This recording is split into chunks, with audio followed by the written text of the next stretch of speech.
Hay que oír la voz de Batista, hay que dejarle que él hable. Ahí están sus libros, ahí está Respuesta, ahí está Piedras y Leyes, Paradojismo, Paradojas, 2 fechas. Y ya en el año 45 había escrito Sombras de América.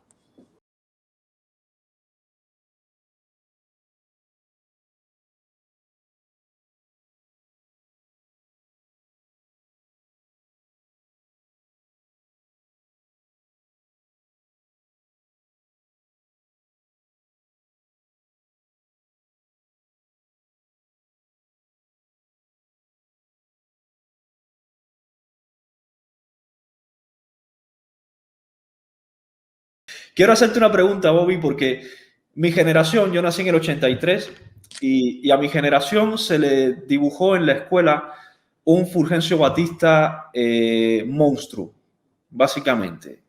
Todos los males que se encarnaban en aquella república malvada que nos pintaron en la escuela cubana estaban encarnados en 2 personas principalmente, en Gerardo Machado y Fulgencio Batista. A eso le añaden pues un montón de mentiras como los 20.000 muertos aquellos de la revista Bohemia, que también nos los contaron en la escuela. De hecho, a día de hoy, mi generación sigue usando el término batistiano para, de forma despectiva, para llamar a algunas personas abusadores, a algunas personas corruptos. Yo quería pedirte algún mensaje a mi generación. Si estamos usando bien ese término, si ha sido exageradamente distorsionado, ¿qué tendrías que decirnos a nosotros como jóvenes cubanos sobre esto? Bueno, yo creo que el 80% de lo que se ha dicho acerca de nuestro padre es fruto de una propaganda nefasta, maldita, vejatoria, que el gobierno castrista se ha empeñado en llevar en contra de nuestro padre. Por lo tanto, le pido a tu generación, a las generaciones siguientes y a las anteriores, que no crean en el adoctrinamiento que se ha hecho en las escuelas de ese régimen desde el año 59 hasta la fecha de hoy. Que aquella Cuba era una Cuba muy diferente a la Cuba actual, que aquella Cuba era una Cuba de oportunidades para todos, que aquella Cuba que mi padre llevaba en el corazón era una Cuba a favor del campesino, era una Cuba a favor del obrero, era una Cuba a favor del sindicalismo, era una Cuba a favor de la democracia. Se ha vilipendiado todo esto porque bien sabe ese régimen que no había razón de ser de esta revolución y que tomaron el poder porque tuvieron suerte y porque en determinado momento amigos de mi padre, gente cercana a la política de mi padre, le dieron la vuelta a la tortilla y terminó el régimen cayendo. Y hay una pregunta más que quiero hacerte por el momento, porque tengo un montón, pero bueno, hay una más que quiero hacerte, que es algo que siempre me ha resultado curioso. Cuando tu familia sale de Cuba a finales del año 58, principios de 59, pues esa Navidad. El 1 de enero. El 1 de enero, exacto. Se van en un avión desde el aeropuerto de Columbia. Se nos ha dicho siempre que pues Batista sacó todo el dinero prácticamente de todos los bancos cubanos, dejó las arcas del Banco Central vacío y se lo llevó en ese avión. Y yo siempre me he preguntado, ¿cómo cabe tanto dinero en un avión?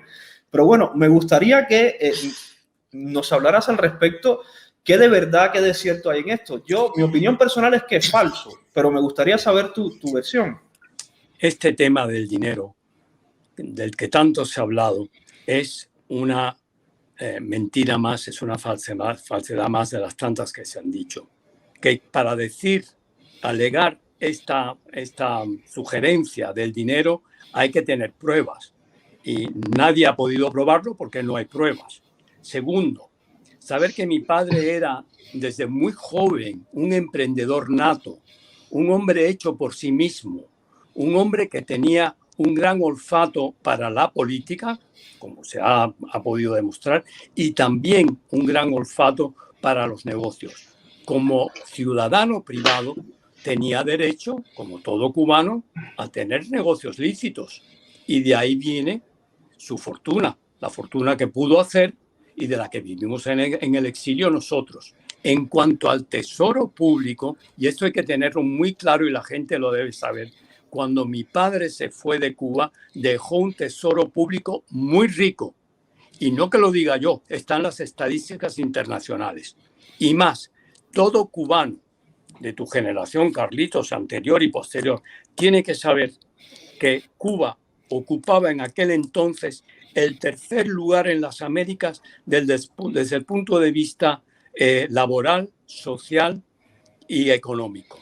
Yo empecé por estudiar en el Colegio de La Salle de Miramar. Mis años allí fueron años felices. De vez en cuando a lo mejor hubo algún encuentro con algún alumno, pero bueno, como todos los fiñes. Éramos unos mataperros, así que eso es normal que de vez en cuando te tires por los suelos peleando, pero nunca era por motivos políticos. Después, con el exilio, pasé a un gran internado en Connecticut, un gran internado donde me fue muy mal, pero donde me enseñaron muchísimo. Y como consecuencia de ese año tan difícil, me matricularon mis padres en otro colegio en Massachusetts, que era un colegio de jesuitas. Eso fue en junio del año 60, pero he aquí que en agosto del año 60, ese colegio de los jesuitas le escribió a mi padre, que entonces estaba en Madeira. Madeira entonces no había faxes, no había internet, no había celulares, era una isla muy pequeña en medio del océano Atlántico, prácticamente incomunicada en muchos aspectos. Y mi padre se vio en la necesidad de buscar un colegio para mí en pleno mes de agosto del año 60. Tuvo la inmensa suerte que tenía un gran amigo en su antiguo embajador en Suiza, llamado Jaime Menache. Jaime Menache, que también es de origen judío, nos acogió en su casa de Ginebra a mis hermanos y a mí como si fuese un segundo hogar, cuando entonces nosotros estábamos apestados por todos.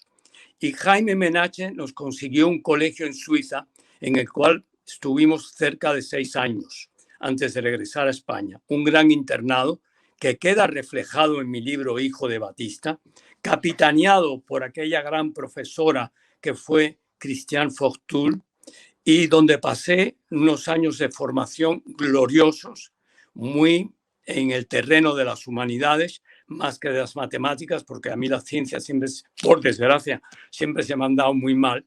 Y después de esos años en el internado, estuvimos en el colegio Los Rosales, aquí en Madrid, donde hice mi preuniversitario y después ingresé en la Complutense, como cualquier español de a pie, digamos, donde hice la carrera de Derecho. Así que no sé hasta qué punto lo puedes considerar elitista.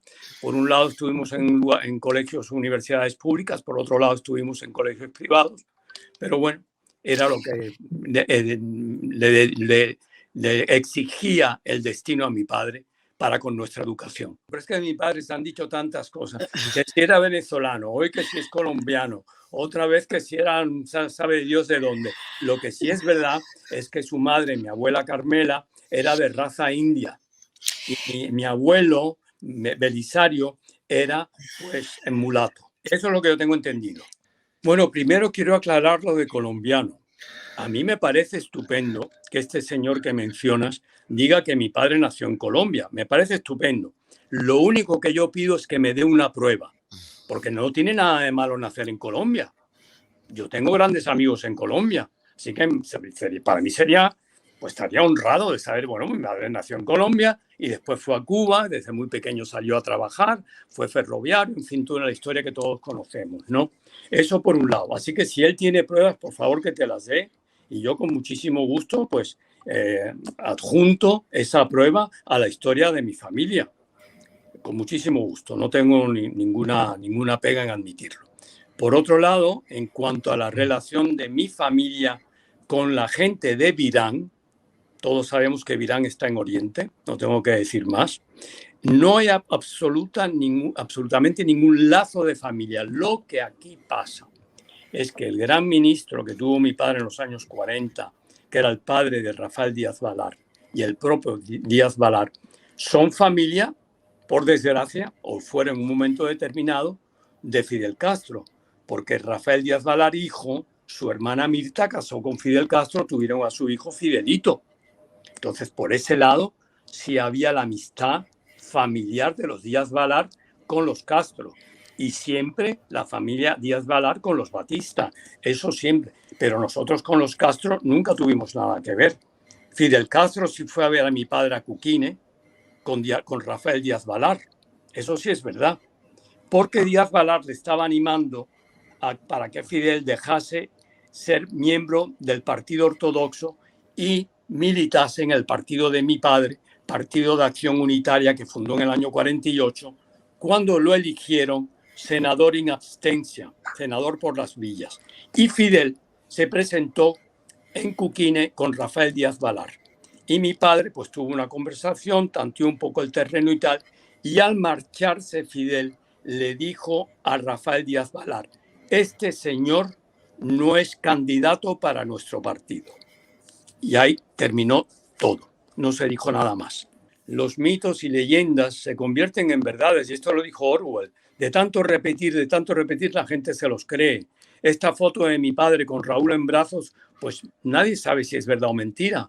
Es un bulo más, es un rumor más. Es que la vida de mi padre es una vida fundada, de alguna manera, por mitos, por leyendas, por falsedades, por vejaciones, por humillaciones. Entonces aquí hay que dejar en claro también, hay que oír la voz de Batista, hay que dejarle que él hable. Ahí están sus libros, ahí está Respuesta, ahí está Piedras y Leyes, Paradojismo, Paradojas, 2 fechas. Y ya en el año 45 había escrito Sombras de América, donde relata cómo salió de Cuba después de ser presidente constitucional y dio un viaje por todas las Américas, siendo recibido en olor de multitudes y como estadista por los grandes mandatarios del momento, en momento en el cual hasta Pablo Neruda en la Universidad de Chile le da la bienvenida como gran demócrata. Así que a Batista hay que dejarle hablar, nadie le ha dejado hablar, todo el mundo ha callado esa voz. Yo creo que ha llegado el momento en que se oiga una voz batistiana en el buen sentido de la palabra y no, como decías tú antes, peyorativamente. Sí, no, es que mi padre, en la intimidad familiar, que es la que yo conozco, es la que yo puedo hablar, de la que yo puedo hablar, es la que vivimos, la que viví yo como niño, como hermano, como hijo, con mi padre, con mi madre, que tanto sufrió las consecuencias de la política también, pues puedo decir que efectivamente mi padre era una persona con la cual, era una persona deliciosa con la cual vivir, porque lo facilitaba todo de tal forma y con tal manera de hablar, de dirigirse a la gente, a sus allegados, a sus familiares, a sus hijos, a su mujer, siempre con un detalle, siempre con una palabra bonita, siempre de una manera elegante. Entonces, claro, ese padre, que además ayudaba a mi madre a escoger su propia ropa, y es verdad que lo hacía, porque además le llenaba de honor y de orgullo cuando él entraba en un lugar y veían que mi madre llamaba la atención, porque está mal que yo lo diga, pero mi madre no fue una mujer muy guapa. Entonces, donde ella llegaba, pues la gente pues, se volvía a mirarla, como es lógico. Y claro, yo creo que eso a mi padre, bueno, pues le llenaba de orgullo también. Ahora, mi padre tenía también el lado militar, qué duda cabe. Y eso lo demostró en su carrera política. En casa, sin embargo, para mandaba con la vista. Él no mandaba jamás levantando la voz. Es más, yo jamás de mi vida oí a mi padre levantar la voz. Jamás. Desde luego, jamás levantó la mano. Y simplemente con una mirada acallaba la situación. De manera que él tenía ese don de mando que era innato en él. Mi padre era una persona que tenía una gran fuerza interior y yo creo que eso brotaba de él en todo momento. Y por eso él tenía el mando militar y tenía, digamos, el mando familiar, pero ambos coincidían en que era un mando, digamos, de paz.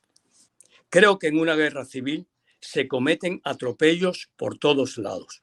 Y perdóname porque sé que tu padre estaba del otro lado de la barrera, pero del otro lado de la barrera había terroristas y el gobierno se veía en la necesidad y en la obligación de defender a la sociedad civil, a defender al pueblo cubano. Y en esa defensa, igual que con los terroristas pasó con el bando de mi padre, se habrán cometido atropellos, no me cabe ninguna duda. Y muchos de ellos habrán sido sin querer. Pero la verdad es que Cuba estaba viviendo un momento sangriento y que por ambos lados hubo errores que lamentar. Si me permitís, quiero decir algo rápidamente. Me han gustado muchísimo las palabras de mi señora. Y me han gustado porque ha hecho un llamamiento a la unión. Recordemos que la Constitución nuestra del año 40 fue de alguna forma la Constitución de la Concordia. Y los cubanos, ahora más que nunca, necesitamos concordia. Y yo, desde mi humilde posición, en lo que yo pueda colaborar con cualquier cubano de la creencia que sea, con tal de lograr esta concordia, creo que todos debemos poner nuestro granito de arena para lograrlo. ¿Cómo vivió tu familia ese ataque a Palacio, que fue tan calculado, tan diseñado al milímetro por el directorio revolucionario y por las organizaciones en contra de tu padre? ¿Cómo vivió tu familia eso? Bueno, pues mira, en Hijo de Batista, en el libro que escribí, queda relatado cómo fue esa jornada para nosotros. A mí y a mis hermanos nos pilló en el colegio, nos vinieron a recoger las escoltas y nos llevaron a la finca Cuquine, que era nuestro hogar. Mi padre se quedó con mi madre, que estaba embarazada en ese momento de mi hermana Marta, y con mi hermano más pequeño, que tenía fiebre muy alta, y pues se tuvo que arrastrar por los pasillos para poder llegar de una habitación a otra. ¿Cómo vivimos ese ataque cruel hacia la familia? ¿Cómo vivimos ese innecesario atentado hacia la figura de mi padre y de todos nosotros? Porque bien que dijeron que bueno, que no había que dejar ni semilla ni rastro de la familia Batista.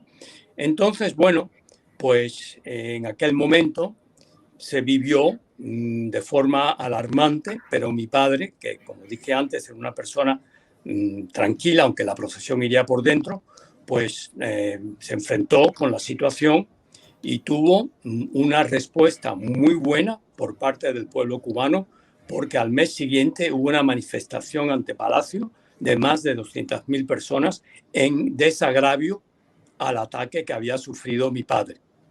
Y además desfilaron por Palacio las representaciones de las industrias, empresas, sindicatos y organizaciones cívicas de toda clase para presentarle a mi padre pues su preocupación y su apoyo como consecuencia de este momento inhumano. Así fue como se vivió. Claro, la locución se dio sin tener pruebas de que mi padre había fallecido. De hecho, la hizo Echevarría, salió para la calle después, corriendo, se enfrentó con una patrulla, hubo un disparo y claro, le causó la vida. Pero a mi padre no había fallecido, como todos sabemos que no falleció, y se quedó en el tercer piso de Palacio haciéndole frente a la situación. Él no estaba en el segundo piso y no había ninguna puerta misteriosa que le llevaba a él al tercer piso. A lo mejor la había, yo no la conocía, pero vamos, él no estaba en el segundo piso a donde sí llegaron los atacantes, que se les pudo repudiar en ese momento, ¿no? Así fue como aconteció todo esto. Primero, creo que mi padre dio el golpe de Estado porque él, desde en su fuero interior, estaba convencido que él podía gobernar Cuba mejor que nadie.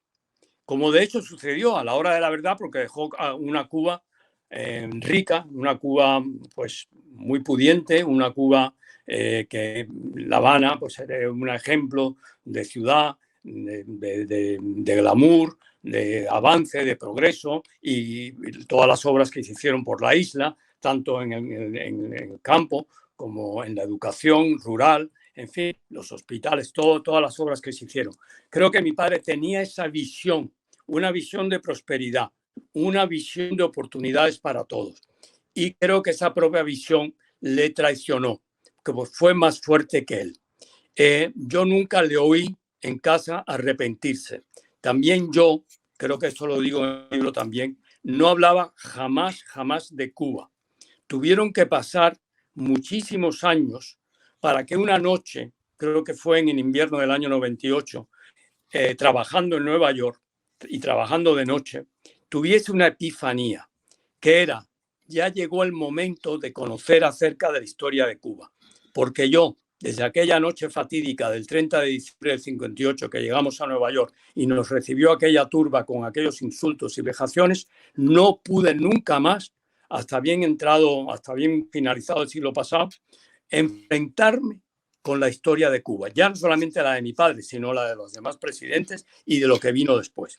Señores, vamos a hablar con claridad. Aquí de entrada hay que ver una cosa.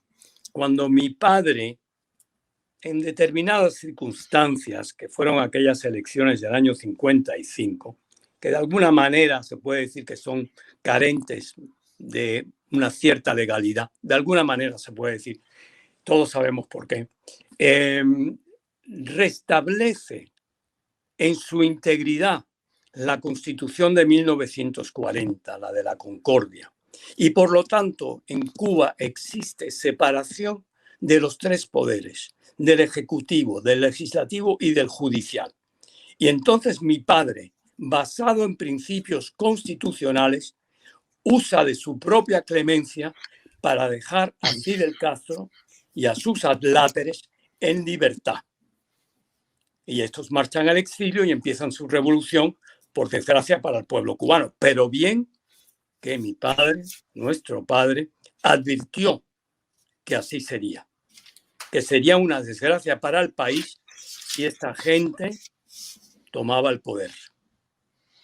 Es más, tú tienes mi libro delante. Yo te ruego que vayas a la página 219,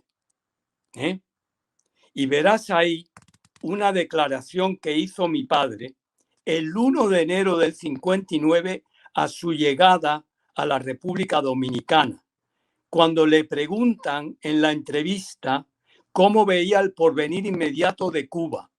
Y mi padre, en ese momento tan crítico como era el 1 de enero del 59, llegando a la República Dominicana, prácticamente al pie del avión, contesta lo siguiente.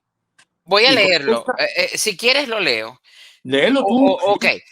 Dice, le preguntan a Batista una entrevista concedida a su llegada a Santo Domingo, República Dominicana, el 1 de enero del 59, y le preguntan cómo veía el porvenir inmediato de Cuba, y contesta, como tenemos que verlo todos los que amamos a nuestro suelo y queremos a nuestro pueblo, rojo, por la sangre que han anunciado derramar y la que habrá de derramarse, y negro, por el luto que ha de enseñorearse de la nación.